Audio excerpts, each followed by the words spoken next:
Muito bom dia a você que está acompanhando a nossa programação, a você ligadinho na SIC TV todos os sábados. Estamos começando mais o Viver Bem, falando de qualidade de vida, bem-estar, saúde. A cada sábado te traz um novo tema e aí com a ajuda de especialistas, a gente esclarece pontos importantes para você de casa, trazendo mais informação. Então, vamos lá, mais uma temática? Bom, o transtorno do espectro autista é uma condição do neurodesenvolvimento que se manifesta de maneira variada em diferentes indivíduos. É caracterizado principalmente por dificuldades na comunicação e interação social, além de padrões de comportamento, interesses e atividades repetitivas e restritas. A conscientização sobre o autismo é crucial para promover a inclusão e o entendimento, ajudando a desmistificar preconceitos e melhorar a qualidade de vida das pessoas autistas e as suas famílias. Bom, então, para a gente entender um pouco mais sobre este assunto, para nos ajudar a entender sobre o autismo, os desafios, as melhores práticas de inclusão, a gente convidou a psicóloga Tércia Amarília, que é muito bem-vinda aqui com a gente. Pode chegar, Tércia. Seja bem-vinda ao nosso programa. Tudo bem? Obrigada, bom dia. Renata, bom dia. Vamos sentar, então, para a gente conversar e falar sobre esta temática que é importante. A gente já vem discutindo muito sobre o autismo, mas nunca é demais, né, a gente poder trazer esse tipo de esclarecimento aí para o nosso público. O que é o transtorno do espectro autista, o TEA? O transtorno do espectro autista, Renata, é um transtorno do neurodesenvolvimento. Então, quando a gente fala neurodesenvolver, é que este bebê já está se neurodesenvolvendo desde a barriga da sua mãe. Então, desde o seu nascimento, ele já é um indivíduo autista. Então, esse neurodesenvolvimento vai possibilitar, ao longo da nossa vida, que a gente apresente comportamentos, que a gente fale, comunique, realize atividades. E essas crianças que nascem com um transtorno do neurodesenvolvimento, elas vão apresentar um comportamento divergente da maior parte das pessoas da população, que nós chamamos de comportamento atípico. Então, isso é um transtorno de neurodesenvolvimento. Especificamente sobre o transtorno de espectro autista, esse transtorno traz consigo algumas características importantes, tais como dificuldades de comunicação social, interesses restritos, comportamentos repetitivos. Então, a gente vai ter aquela pessoa com mais dificuldade de comunicação social, ou seja, de se relacionar com as outras pessoas, tá? E é bem importante a gente falar que isso não tem relação direta com a comunicação verbal, com a fala. Muitos autistas falam, se comunicam muito bem, mas ainda assim apresentam desafios nessa comunicação social. E os interesses, então é comum a gente ouvir falar que crianças pequenas se interessam mais por temas específicos, por itens específicos, ambientes específicos, pessoas específicas. Que desenvolve habilidades sozinhas também, né? Todos nós desenvolvemos habilidades em geral, né? E quando você fala de desenvolvimento de habilidades, me remete muito a um raciocínio um pouco que a sociedade tem, que é um pouco equivocado, que autistas são gênios. Porque a gente está muito acostumado com aquelas séries de Netflix que mostram os autistas de alta funcionalidade. Mas nós temos aí autismo em várias pontas, né? Então, quando a gente fala de habilidades... Esse autista pega ali justamente por ter um interesse específico, ele se dedica bastante a uma única coisa que ele acaba ali aprendendo, às vezes sozinho, buscando, né, desenvolver essa habilidade justamente por esse interesse que ele tem nessa determinada área. É uma possibilidade. Você estava falando aqui, as pessoas acabam se equivocando um pouco, você diz, com... estereótipos, né, de séries, às vezes, então você tem lá, um autista de alta funcionalidade ou então uma pessoa com altas habilidades e superdotação. Mas, na maior parte dos casos, isso não é verdade, né? A gente sabe que a maior parte dos casos que a gente tem contato, tanto em consultório quanto que a literatura fala, apresentam desafios bastante importantes no desenvolvimento, muitas vezes associados a outras comorbidades também, como transtorno de déficit de atenção com hiperatividade, deficiência intelectual, transtorno de processamento sensorial, né? Que é como essa pessoa processa os sentidos, né? A audição, a visão, o tato. E esses desafios, eles são bem presentes. Outro ponto que você falou também que eu achei interessante é Quando tem essa dificuldade na comunicação, não é uma dificuldade diretamente física de não falar, mas sim a dificuldade de interagir, talvez? Isso, uma dificuldade social. Então, o coração do autismo é a dificuldade social. E como eu disse, nem sempre isso tem relação com a fala em si. Às vezes a gente está falando da comunicação gestual da pessoa, a capacidade dessa pessoa conseguir predizer o que o outro está pensando, né? Então a gente às vezes fala, nossa, que indivíduo sem filtro. Mas, na verdade, é uma dificuldade de conseguir ler o comportamento do outro e adequar o seu comportamento dar uma resposta comportamental ao outro que seja compatível socialmente, digamos assim. Então, às vezes, a gente vai encontrar indivíduos com esses desafios sociais que são muitas vezes complexos e incompreendidos também ao longo da vida. Então, ao longo da vida, muitos autistas são considerados pessoas esquisitas, pessoas fechadas, mal educadas, entende? E isso a gente vê desde a infância até a adolescência. Então, às vezes você vê uma criança fazendo uma crise comportamental que muitas vezes é confundido com birra. Né? E um adolescente mais fechado, mais retraído na sala de aula, que tem uma dificuldade maior de fazer amizades, que ele é considerado um indivíduo estranho. E, na verdade, a gente pode estar falando de um indivíduo no espectro do autismo. Mas nem todo autista vai ter ali essa dificuldade de interação social, né? Há aqueles que conseguem ali... É uma regra. Então, é um critério diagnóstico que todo autista tenha desafio na comunicação social. Esse é um critério diagnóstico. Então, desafios na comunicação social, interesses restritos e comportamentos repetitivos. Esses desafios na comunicação social, eles podem aparecer em vários níveis. Então, por exemplo, como eu te expliquei, desafios de você entender o que o outro está pensando, desafios de fazer leituras sociais, né, sobre o rosto do outro, desafios de, por exemplo, compreender uma mensagem da outra pessoa. Então, às vezes a pessoa fala uma coisa, você consegue compreender outra, entende? E isso ali varia dos níveis, né, de dificuldade de comunicação e de compreensão social desse indivíduo. Como pode variar os níveis dessa dificuldade na comunicação social? A gente pode dizer que há diferentes níveis de autismo? Sim, hoje o nosso Manual Internacional de Doenças Mentais, né, tanto o DSM-5, que é um manual americano que a gente também utiliza, mas o CID divide o autismo em 3 níveis de suporte, que é o nível de suporte 1, 2 e 3. Quando a gente fala de nível, a gente não está falando de nível de severidade, né, que as pessoas dizem autista severo, ou moderado, ou leve. Hoje, nós não consideramos mais essa nomenclatura de uma forma muito apropriada. Nível de suporte? Isso, nível de suporte é o quanto esse indivíduo precisa de ajuda. Então, quanto menos ajuda esse indivíduo precisa para realizar suas atividades, as suas tarefas de vida diária, menos ajuda precisa para se comunicar. Então, a gente vai dizer que ele precisa de menos suporte, menos ajuda. Portanto, o suporte dele é mais leve. Uma coisa bem importante nós todos somos formados por várias áreas no nosso desenvolvimento, na nossa vida. Então, nós somos formados por comunicação, por cognição, por questões acadêmicas, nós somos formados por a nossa área motora. Então, nós temos várias partes, né, várias áreas na nossa vida. Pode ser que você encontre um indivíduo que ele tenha facilidade de comunicação. Ele seja um indivíduo que você vai falar, ele tem um nível de suporte baixo na comunicação social, nível 1. Só que, por exemplo, na área motora da vida dele, nas habilidades motoras, ele tem muita dificuldade. Então, a gente pode estar falando desse mesmo indivíduo que tem apresente um nível de suporte maior em uma outra área da sua vida, no seu desenvolvimento.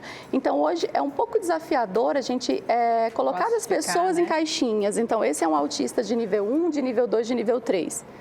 A gente precisa fazer avaliações, né, análises mais profundas sobre as necessidades das pessoas, para que a gente consiga prover um suporte apropriado para essa pessoa dentro da área específica da sua vida em que ela está precisando.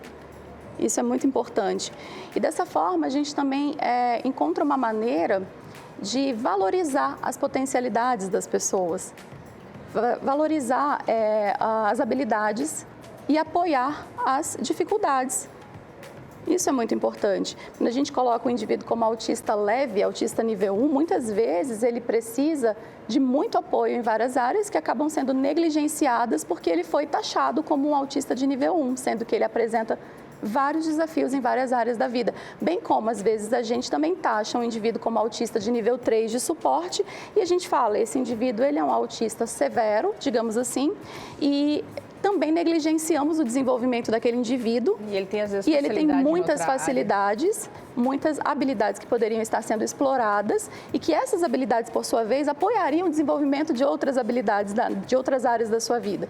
Então, é muito importante que tanto escolas, terapeutas, familiares principalmente, busquem olhar para o indivíduo de uma forma centrada, respeitosa e única, para que você consiga enxergar as potencialidades e os desafios que esse indivíduo apresenta. E dessa forma você possa apoiá-lo melhor.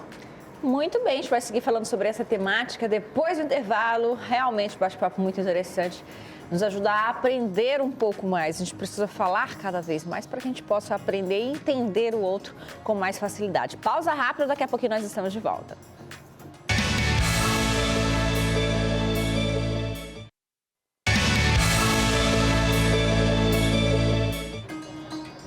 Já de volta com o nosso programa hoje falando sobre autismo, e para você de casa entender um pouquinho mais sobre essa temática, a gente vai conhecer agora a história do Euderley, que é um telespectador muito querido por todos nós aqui da SIC TV, do Grupo SIC. Nós já temos aí uma relação de proximidade com o Euderley e eu gostaria que você de casa conhecesse um pouquinho mais a história dele agora.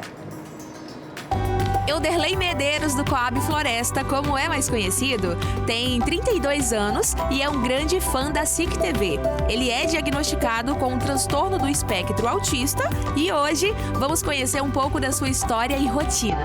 Ele tinha 12 anos quando eu descobri que ele era autista. Até os 4 anos de idade ele não falava. Nem água ele pedia. Para tomar banho ele chorava. Por várias vezes quase foi denunciada por vizinhos, porque até para tomar banho, como ele chorava, os vizinhos achavam que ele estava apanhando, porque ele fazia um escândalo muito grande. Aprendeu a ler com 6 anos, sozinho, ele sabe ler, ele sabe escrever. Se sabia que tinha alguma coisa, mas a gente não se sabia era o quê. Então, muitas vezes eu dizia, não é nada não, é só menino que não quer estar preguiçoso, não quer falar. Mas quando viu que o negócio não coisava mesmo, eu levei ele aqui várias vezes com os médicos, mas eles nunca descobriram o que era.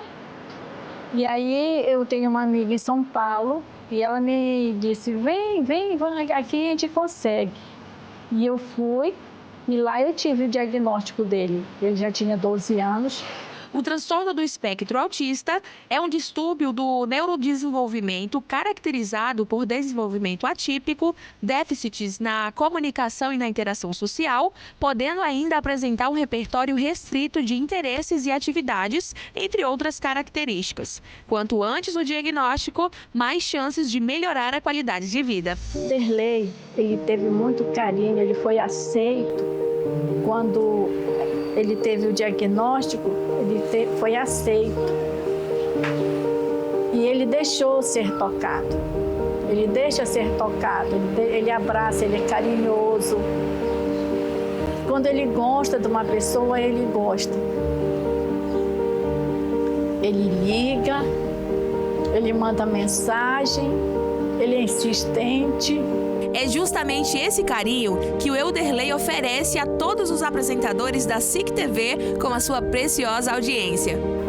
Termina o Câmera Mais, ele liga pro Thales, ele faz chamada de vídeo com o Thales. Eu agradeço todos, do Kleber Serafim e seu bebê Everton Leone. Todos da SIC TV respondem à mensagem dele. Dona Dulce é essa mamãe cuidadosa, amorosa, querida, que me emocionou e abriu as portas de sua casa para que pudéssemos ter uma troca especial com seu filhão. O que você mais gosta na TV? Eu gosto também a Balanço Geral Manhã Rondônia também. Nós temos o programa Câmera Mais também. Nós temos três balanços gerais, não é isso? Não, é balanço geral, balanço geral Rondônia, né? amanhã, balanço geral e Cidade Alerta de tarde. Cidade Alerta Rondônia, é isso? Isso.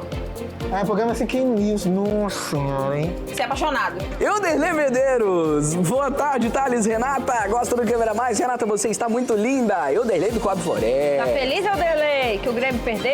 Ai, Euderlei, meu Deus do céu, gremista, meu Deus Gremista, do céu. gremista. Ó o gremista do Thales, só chora.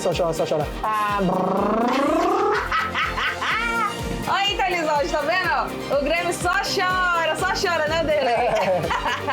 Além de ser uma pessoa super bem-humorada, tranquilo, fã da SIC TV, ainda é músico, viu?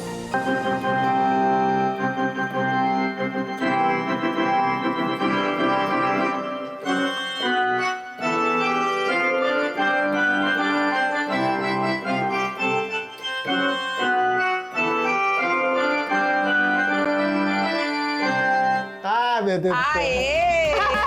Hoje eu ganhei um ídolo e ele uma fã. Brincamos, conhecemos a história de vida, nos emocionamos e aprendemos mais sobre o assunto. É isso, né?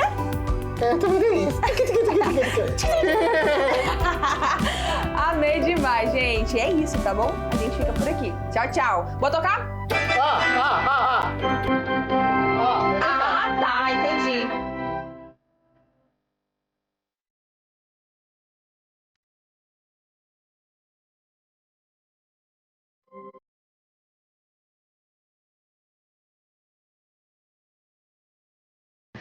O Euderlei é um querido, gente. Ele faz o nosso dia melhor todos os dias quando ele liga ali pro Thales, quando ele conversa com a gente. E de fato, né? Ele tem vários comportamentos ali que se encaixam, né? E a gente percebe naquilo que a gente estava falando no bloco anterior.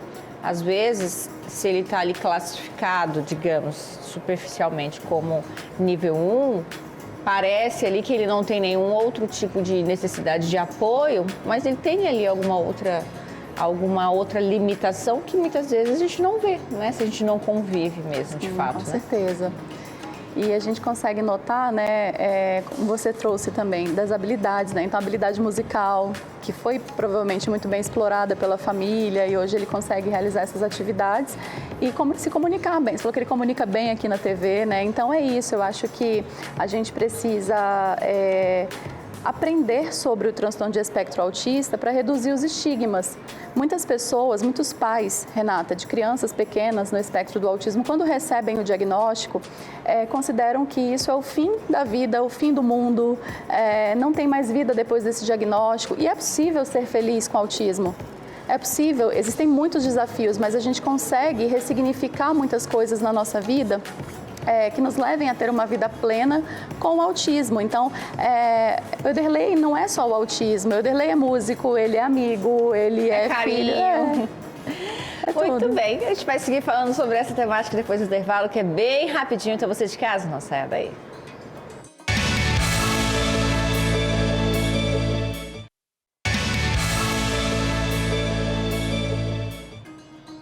Já de volta com o nosso programa hoje, falando sobre autismo, recebendo a Tércia Marília, que é psicóloga, está nos ajudando a entender um pouquinho mais sobre essa temática, a esclarecer aí pontos importantes para facilitar essa compreensão e essa convivência em sociedade, né? A gente precisa compreender o outro para conviver de forma mais tranquila. Como que as dificuldades de comunicação e interação social, Tércia, elas se manifestam nas pessoas autistas? Já vai vir ali de infância, pode ter uma melhora em determinado momento da vida, isso, digamos que vai oscilando, se mantém estável? Isso, Renata. A gente precisa pensar nas fases do desenvolvimento, né? Então, as crianças pequenas, é comum que os pais comecem a perceber atrasos de fala nas criancinhas pequenininhas. E o brincar restrito, né? A dificuldade de diversificar as brincadeiras, o interesse por um item só. É muito comum também dificuldade de sono, se apresenta também comorbidade, um quadro às vezes de dificuldades alimentares, seletividade alimentar, né? Transtornos de alimentação. Transtornos sensoriais também, então muitas vezes a queixa da família, ele não consegue tomar banho, sente muita agonia com a água para tomar banho, ou se coloca nas pontinhas dos pés. Então, vários sinais, né, vão aparecer a depender da fase do desenvolvimento da vida desse indivíduo. E essas características, elas aparecem na vida real como dificuldades. Então, essa criança não consegue brincar com uma outra criança, ou não consegue comunicar os seus sentimentos, né? E é muito comum nessa primeira infância começarem a aparecer as crises comportamentais, que é quando a criança chora, muitas vezes aparecem crises, infelizmente, auto- e heterolesivas também, que batem nas outras pessoas ou batem nelas mesmas, porque tentam comunicar e não conseguem comunicar. Então, isso é o que acontece comumente na infância. Ao longo da vida, essas dificuldades também vão aparecendo em outros cenários, em outros contextos. Na adolescência, como eu já citei antes, né, aparecem algumas dificuldades na vida adulta também. Então, depende muito do ciclo do desenvolvimento. Ainda bebê, como os pais perceberem algum sintoma, não? Ou eles vão se manifestar mais ali realmente na primeira infância? Com certeza. Nós temos estudos que dizem que a gente consegue diagnosticar bebês com menos de 1 ano de idade. Então, a gente já consegue ver os bebês fazendo estereotipias, que a gente chama de estereotipias, esses movimentos estereotipados, repetitivos. Muitas vezes a gente já chama o bebê, às vezes o bebê não olha pra gente também. Durante a amamentação, também a mamãe está dando aqui a amamentação para o neném, às vezes o neném ele não faz esse contato visual com essa mãe. Então, é possível já desde bem novinhos a gente começar a identificar alguns sinais de TEA. A gente viu no Elderley, por exemplo, certos comportamentos repetitivos, né? Eu comentei que ele manda sempre as mesmas mensagens aqui pra gente. Isso. Ele repetidamente liga no mesmo horário, fala das mesmas coisas todo dia que ele conversa com o Thales. Essa também é uma característica. Sim, e também é um critério, né? O comportamento repetitivo, o interesse restrito, os rituais, que são muito presentes em indivíduos autistas. E a legislação atual? A gente tem aí a proteção dos direitos das pessoas autistas no Brasil? Sim, nós temos proteção, né? Nós temos hoje a Lei Berenice Piana, que é uma lei de 2013, que ela foi desenvolvida a partir da atuação e da luta de uma mãe, que é a Berenice Piana, e que traz várias diretrizes para a garantia dos direitos dos indivíduos no espectro do autismo. E hoje, para fins de direito, o autismo, ele é considerado uma deficiência, então a gente também vai considerar a legislação de todas as outras deficiências, e o autista ele vai ter todos os direitos que uma pessoa com deficiência, né, por ser considerado uma deficiência, tem. Então, hoje, o Brasil ele tem muita legislação já, existe muita legislação que contempla aí os direitos dos indivíduos autistas. Aqui no município, por exemplo, na gestão Eudon Chaves, a gente teve a implementação de uma carteirinha do autista. Sim. Ela ajuda, de alguma forma, ali no convívio social e na garantia desses direitos? É interessante que pais ali em casa que tenham as crianças façam uso e busquem esse serviço? Renata, no Brasil, em geral, nós não temos ainda um censo muito bem definido sobre onde estão as pessoas autistas, certo? Escolaridade, situação sociodemográfica em geral de indivíduos autistas. Então, acredito que a CIP-TEA, que é a carteirinha da prefeitura, ela ajude a identificar onde as nossas pessoas estão. E ela também serve como um documento de identificação, assim como o RG também, que você pode também identificar, né, junto ao governo do estado, que você é um indivíduo autista. Então, serve para a identificação dessa pessoa para fins de direitos. Por exemplo, estacionamento, né, de vaga preferencial, dentre outros direitos, fila, que as nossas pessoas têm. Então, é bastante importante, sim, que as famílias, né, busquem ter uma CIP-TEA. As instituições de ensino, as escolas, elas estão preparadas para trabalhar ali com o autista? Nós temos um desafio bastante importante a nível de Brasil também hoje, né? Nós temos uma legislação que diz que os indivíduos no espectro do autismo têm que receber suporte adequado para que eles possam aprender na escola. A própria classificação já fala a palavra suporte, né? Suporte, ajuda.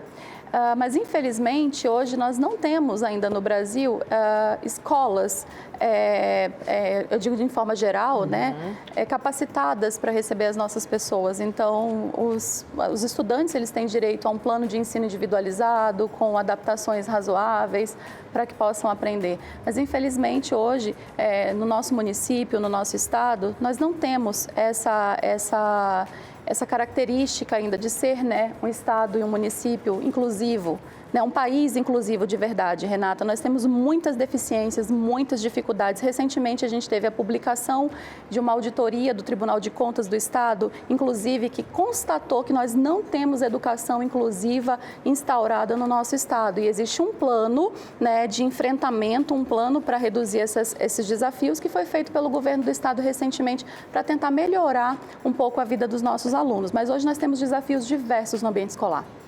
Muito bem, então, eu quero agradecer a sua participação aqui. O tempo de televisão, infelizmente, ele é curto. Há ainda muito o que a gente conversar sobre essa temática. E como ainda há muito que se falar sobre essa temática, quem quiser te encontrar, pode te localizar como? Pode me localizar por meio da minha rede social, né, Tércia Marília, e também na rede social do grupo que eu trabalho, @grupo Neurokind, ou no nosso site, www.neurokind.com.br. Gostaria de lembrar também que nos dias 25 e 26 de agosto, né, próximo mês de agosto, a gente vai ter o primeiro congresso rondoniense sobre autismo. Nós estamos promovendo juntamente com muitos parceiros e vai ser lá no Palácio Estadual, Palácio das Artes, né? E a gente vai trazer palestrantes nacionais, internacionais, para que a nossa comunidade possa ter acesso à informação de qualidade sobre o tema. Então é isso, espero que você de casa tenha gostado da nossa temática de hoje. Sábado que vem nós estamos de volta. A você de casa, um ótimo final de semana. Tchau, gente.